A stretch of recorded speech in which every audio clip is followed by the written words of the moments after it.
In the name of Allah, the most gracious and the most merciful, and salutations be upon Holy Prophet Sallallahu Alaihi Wasallam. Yes, viewers, as you have been seeing the ad for Gaza-Palestine, Gaza-Israel conflict, there are certain questions. Gaza, the enclave strip of Palestine, which has been destroyed. According to a report, 44% of that area is not worthy to be lived. There's a bombing there. If anybody would like to go and live there, they're going to have paralyzed children born there.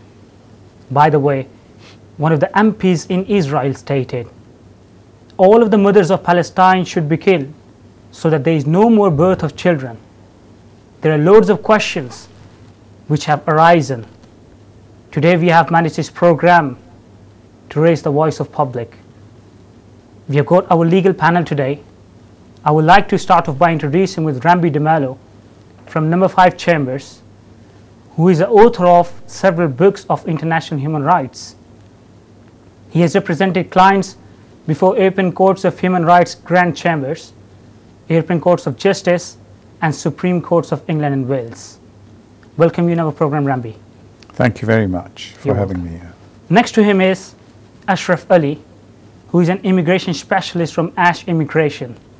He was also the advisor in S.A.S. against France case, which was challenged by Ramby before Grand Chambers in European Courts of Human Rights to protect the rights of one to manifest one's religious beliefs and cultural practices in public. However, as you are well aware of the current situation in Palestine, I would not like to get in detail. I would like to start off with Ramby by getting his views on the current situation in Gaza and Israel conflict. Yes, Ramby, how would you see this current situation or current conflict in Israel and Gaza? At the present moment, what I understand from the newspapers, watching television and listening to the radio, is that there have been launches of missiles from Hamas into Israel. Secondly, there has been airstrikes by Israel on civilian targets. And thirdly, the killing of children in Palestine.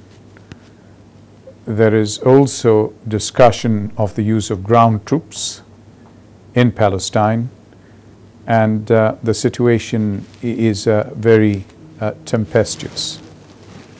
Yes. Thank you, Ramby. As you have mentioned, there have been a big clash there. Invasions of, I must say, hospitals, because hospitals are being bombed. Children who are being treated upon into the hospital. Electricity is being cut down. Ambulances are not being provided with the fuels. People are dying onto the streets. Children are being kidnapped.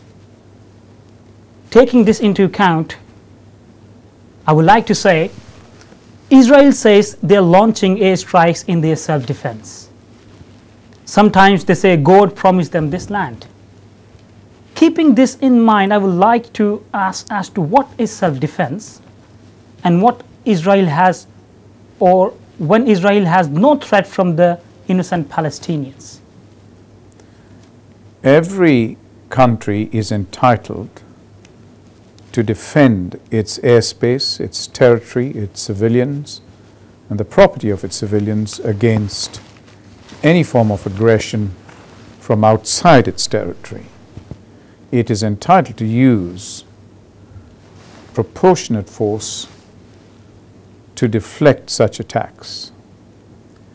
The second part of your question, as I understand it, is whether the use of that force by Israel on the civilians in Palestine or against hostile aggressors in Palestine is lawful. And that would depend very much upon the nature of the assaults, the victims in question, and whether civilians are attacked proximately close to the intended targets. if Israel were to recklessly or deliberately attack hospitals, homes of civilians who are unconnected to those who are the alleged aggressors, then my opinion is those would not be countenanced internationally as acts of defense. So do you think that there should be charges of war crimes to be brought against Israel?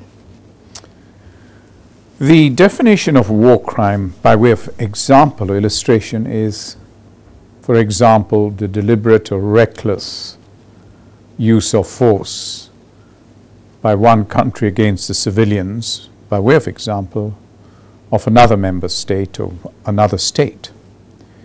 Now, in those circumstances, it might be said that the aggressor is the country which deploys excessive force against civilians. And in those narrow circumstances, in my view, those could be characterized as war crimes. Thank you. And I would like to further ask, as I asked the question, what are the chances for Israel being prosecuted for war crimes? And taking this into the account, as Ramby had explored this in a beautiful way and concluded if they fall into certain situation, there could be charges brought against Israel in the war crimes. Elaborating this further, I would like to mention, if you see on social media, as one of the evidence which could be taken is from the resign of Sayyida Warsi. If you could listen to her interview, or if you could listen to her article, she has clearly stated that I cannot support the government which is not taking action or proper action against Israel, which is justifiable to everyone. By the way, I would like to mention that anything put to the UN is vetoed by the USA. As the Prime Minister of Israel has mentioned, has asked the US for help against war crime charges. This shows that they fear that the charges for war crimes against them could be justifiable. My view is that whenever any group commits a war crime or deploys excessive hostility to another based on race, religion, gender, then the international community must speak out. When the Nazis had exterminated Jews in the Great Wars, the world did not first condemn it. And in my view, that was certainly very sad. Equally, when we see today the use of excessive force deployed by one country in the name of self-defense against civilians, then we in the United Kingdom, in the European Union, have to take a steadfast position to speak out against any atrocities, whether against Israel or whether against Palestine. We cannot simply sit on the fence and do little or nothing. But what do you think about the people who are taking procession out in London, in States, and into the streets of France? Any group is entitled to peacefully assemble and express its views, its protest against a government, against a foreign government, providing there's no breach of the peace and providing that the protests are carried out peacefully in an orderly manner. So to ban any group from expressing a view against a foreign country because of political ideology would, in my view, be unacceptable. it is unacceptable. But the question now is, the Muslims or the people, not just the Muslims, as Jewish rabbi in states are leading processions. People are onto the street, but now it is vague situation that no state is taking action against Israel. For example, Iraq just broke 2 resolutions. That country was bombed. Saddam Hussein was hanged to death. Israel has broken more than 67 resolutions, and no military action has been taken against that. One has to hesitate before advocating the use of military force. A political solution, a political position adopted by the international community is perhaps preferable to the exercise of military options. I don't take the view that a military option is apposite, but clearly international sanctions, discussions at the highest level, the involvement of the United Nations in every way, using considerable political effort, backed by the United States, would or perhaps achieve favorable results. As to whether Israel could be prosecuted for war crimes, that would depend on the international courts that are charged with the responsibility for investigating such matters. But if you take the situation, like Israel has called the UNHRC a kangaroo court a couple of days ago after it called for an investigation into human rights violation.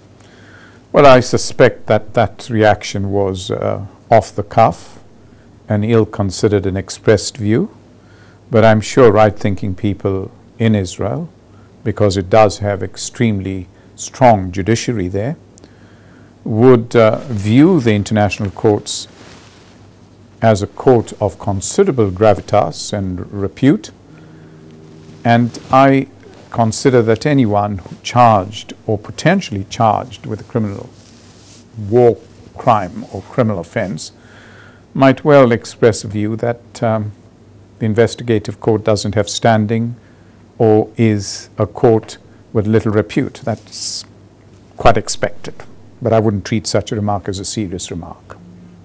You won't treat this remark as a serious remark, but on the other hand, whenever the case is brought before United Nations, it is being vetoed by America. And Israel is being given a good political support by France and United States. France in terms that France has put ban on the pro-Palestinian processions to be called out into the streets. As you have agreed, that under international human rights, people are having their rights to call out peaceful procession. Yes, I think there should be a political will and there should be cooperation amongst the international community to take a steadfast view to either condemn Israel or Palestine for its aggressive tactics and to consider whether charges should be brought by an independent body, which is the prosecution service of the international courts. That would be a matter for the prosecution service, which should have untrammeled powers to conduct its investigation, decide on the evidence whether it wishes to prosecute a particular organization or country under international law, and there shouldn't be any constraints from external sources to stifle that investigation. Okay, what do you think if Israel refused to cooperate? Many countries would, like Israel, take a view that it's not going to cooperate, and I don't think that's helpful. Openness, transparency give much credit to a country's valor and integrity. The refusal to cooperate by the potential aggressor should not deflect the responsibilities of the investigative body of the United Nations. That's the International Court of Human Rights, that's the criminal section of the courts, that if they think there is sufficient material to warrant an investigation, they should conduct it with or without investigation, or rather without cooperation. The lack of cooperation might perhaps stymie the investigations, but if they are determined to do so, they can get round it. They have to investigate if the facts call for it. Okay, I would like to ask you a last question. What options do Palestinians have of going to the international courts, and what is the procedure? Well, there is nothing stopping Palestine from making the applications. They're recognized as a body, and if they make the applications of any potential alleged war crimes, they will be investigated. The procedure is that set out in the rules of the court, and it has to be documented by evidence. Very good. But the thing is that they try to investigate the matter, and Israel called UNHRC as a country courts. This means they might be in breach. By the way, thank you very much, Ramby de Mello, for your presence. It's a pleasure. Here and to express your views on international human rights. Now I would like to move on towards Ashraf Ali, who is a specialist immigration advisor from S.A.S Immigration. Ashraf, we welcome you in our program. Thank you. Ashraf, I have a question. Do you view this hostility between these two countries simply based on religious differences? No, I don't think it's just simply a religious issue. There are many Muslims living inside of Israel also. But the problem is that the Muslims that are living inside Israel aren't in a position to be able to sort of take action. They're not in the government as such, and it is the state primarily that is taking the action. That is the problem. Okay, you mean that you are separating Jews from Zionism? Yes. Good.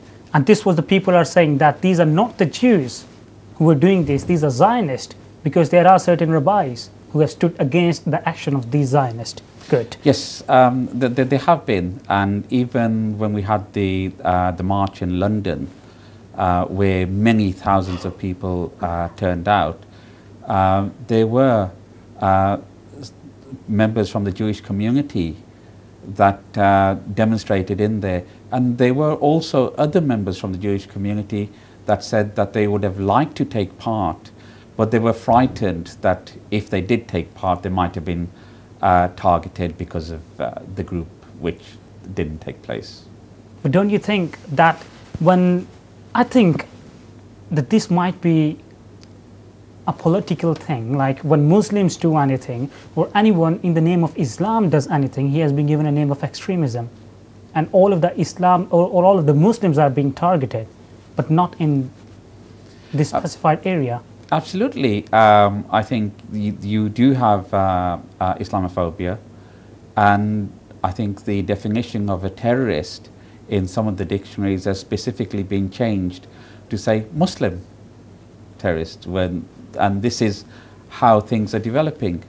It is how the media portrays something, and it is disappointing that the media hasn't sort of displayed everything in their defenses, that they're saying, well, we have to be impartial. But some of the presenters have gone out externally, like Jon Snow, who's created a YouTube video because Channel 4 were not allowed as such to put that on. Okay, Ashraf, how do you see this situation ever being resolved? I think you have to lift the blockade. As Gaza, Palestine, you effectively have an open air prison. That's the definition that you'll see in the majority of debates. You have a situation where you're closed from all sides. You're restricted to what you can have in. You're restricted as to what you can do, where you can go, where your money effectively comes from, what you can do. You need to have a separate state. You need to have the government that is able to manage that state. You must allow the elected government to proceed. So why it is not happening? Because there have been ceasefires several times, but again, Israel break these ceasefires. Because this is the main concern at this moment, that despite the fact the Palestinians are agreeing to peace, but Israel again and again breaking the resolutions and not sticking to their promises. Well, I mean, clearly you have the occupation of the land. You have the settlements which are continuing to expand, and clearly you normally just see the one view that, well, Hamas is doing this or the Palestinians aren't doing this. You don't have this, but you don't see the other side generally, where you see the settlements are continuing, restrictions are imposed, and the life effectively in Gaza is extremely appalling. You cannot go out freely. Supplies into the country, including food, etc., is also restricted. You cannot, medicines are restricted. You cannot have that situation. Whom are you going to blame for this then? I would say that the international community really needs to do something, and it is an appalling situation, and it is very disappointing that the international community has not come out and condemned the situation. International community does come out, and they have come out. If you could see the long processions in US, France, London. I think it needs to go a step further, and the governments of different countries need to come out and condemn the actions. There are people that have come out and sort of done this, but the governments specifically have not come out and condemned it enough.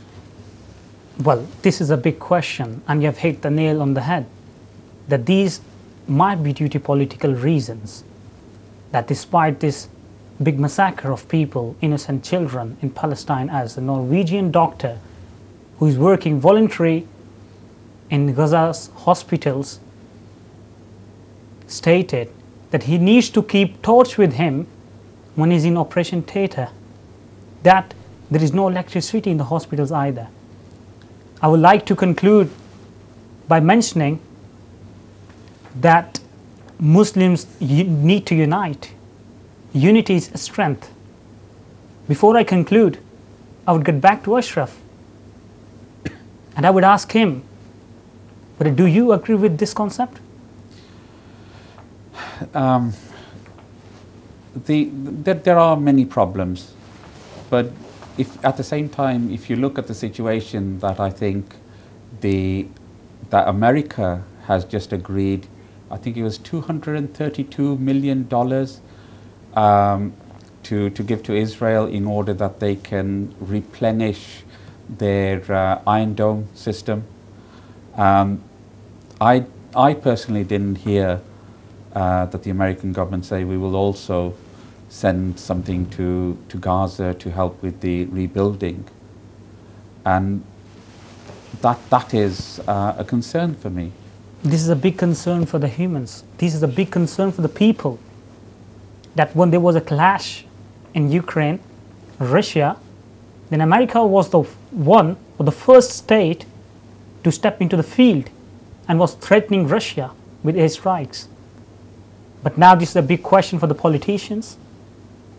or those who are in power, whether you come forward and support these innocent Palestinians, prevent killing of innocent children, and to sticking by the law to promote peace, or just you will keep silent unless there is a threat to the world for world war. And this is the big question to everyone and the big matter for concern. And I would like to finish by thanking Ashraf Ali and Mr. Ramby de Mello to take their time out and join in the studio. Thank you very much.